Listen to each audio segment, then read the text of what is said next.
Hello, respected viewers. It's George from Ireland. Well, thank you so much for coming back to my channel. I'm delighted to say the United Kingdom has very belatedly done something to try and mitigate the massive scale violence against civilians in Gaza, which has been going on for almost 11 months now. The United Kingdom has defended suspending some arms sales to Israel. And obviously, the United Kingdom should have gone much further than this. So the Prime Minister of Israel, Benjamin Netanyahu, says it's shameful. Wow, what chutzpah. What's shameful are the crimes against humanity that he's been committing, so it will only embolden Hamas. Well, I think what's really emboldened the enemies of Israel is just how outrageously immoral and sadistic the Israeli Defense Forces are against Palestinian civilians. And that has just stored up an ocean of hatred against Israel. Now, most Israelis should know nationality should be hated. So national or racial hatred is, of course, deplorable. But war crimes, the kind of thing which exacerbate inter-ethnic asperities. Goodness, Israel is armed to the teeth. Often likes to boast that it's got state-of-the-art of weaponry and so much of it, crow about as military victories that it's won through Arab armies like a knife through hot butter. So we can certainly defeat Hamas. And Hamas is a spent force. I mean, Hamas never had a single tank or armored personnel carrier or infantry fighting vehicle or fixed-wing aircraft or helicopter or howitzer or almost anything. Yes, they had explosives. Yes, they had some firearms. And they did kill about 1,200 people on the 7th of October. But the idea that there's some sort of significant threat to Israel is ludicrous. Um, and Netanyahu is also about the success of this military operation that they've all but annihilated Hamas. I mean, total victory is just unobtainable. But he's willing to kill limitless numbers of Palestinian civilians in pursuit of this so-called absolute victory. So anyway, the Palestine's representative of the United Kingdom said that it was a step in the right direction, and he exhorted the United Kingdom to fulfill its legal obligations under domestic and international law. So 350 weapons export licenses the United Kingdom has granted to sell weaponry to Israel. Only 30 of those should be suspended, should have gone much further. Now, the United Kingdom's Defense Secretary, John Healey, says that the UK is a staunch ally of Israel. Hello? What? Israel and the UK have signed no defense treaty. What has Israel ever done for the United Kingdom in the defense realm? Nothing. Which war do they ever send a soldier to? There are no British bases in Israel. There's no Israeli military bases in the UK. And the UK purchases a minimal amount of Israeli military equipment. And it is true that Mossad has sometimes tipped off the UK about terrorist attacks and vice versa.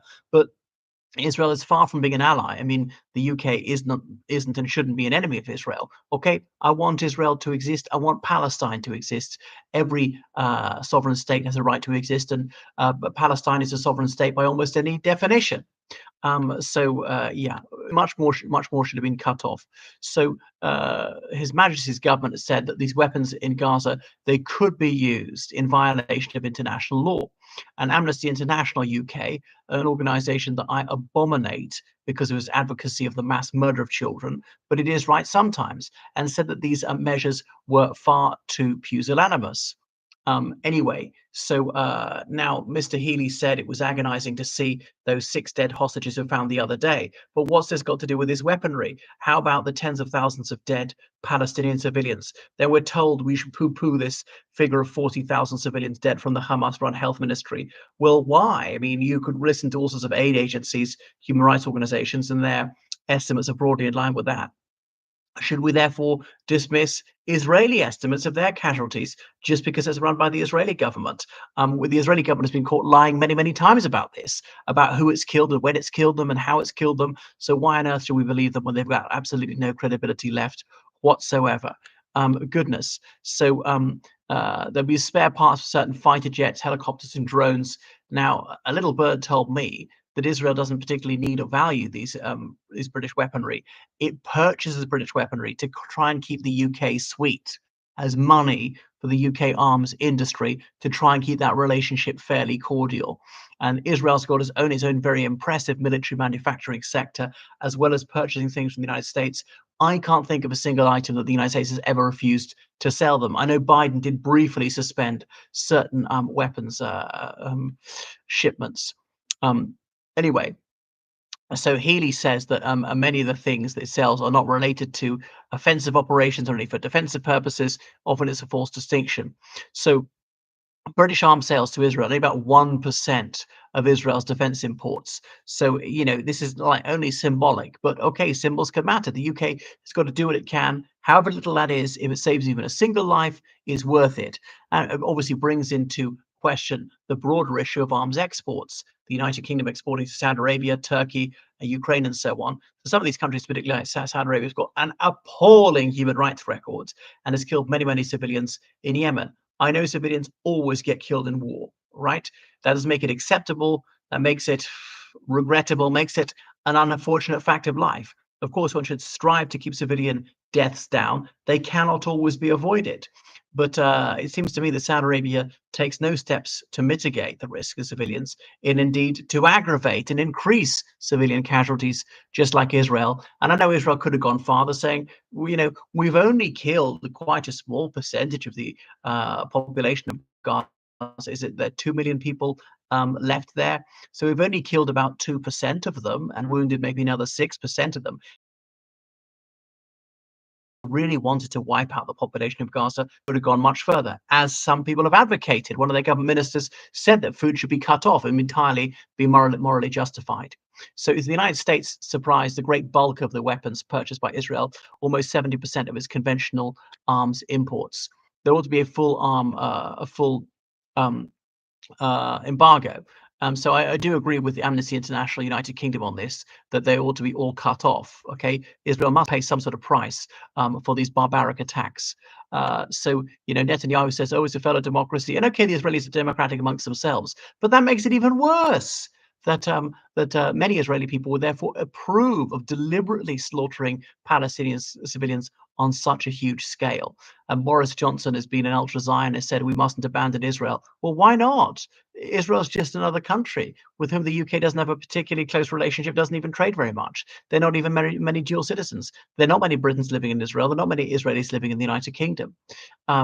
Goodness. So it's quite shocking. Anyway, so Emily Thornbury says this is bad news coming as it is with those six hostages just found dead. Well, I don't see it makes it particularly worse. Civilians are killed every single day. Dozens of them. Six more. I'm sorry to say, it makes very little difference. Goodness. So yeah. So some Labour MPs have been pushing for them to go further. Now, why is Labour doing this belatedly? Partly legal advice that the United Kingdom might find itself in breach of international law by expediting crimes against humanity. If you know someone's going to commit murder and you provide him with a weapon to commit that murder, then you are equally guilty. And Israel has deliberately killed civilians on many, many occasions. And there are sometimes they haven't killed civilians, have only killed militants, all right, or in pursuance of a legitimate military objective, have killed civilians when they're really trying to kill militants. Okay, and you might say that's morally and legally acceptable. You'd probably be right. But there are times that's not the case, that every hospital, every mosque, every clinic, every school is a Hamas base, according to the IDF. Is a sort of argument that Hamas would use, that, well, a lot of Israeli men are military reservists, so we'll just kill them all, and so are some women. Anyway, thank you for watching my channel. So I'm so lucky not to be in Gaza. Imagine just how horrific it is there. Just infernal, just no way out. Civilians slaughtered every single day, unable to defend themselves. They can't even escape.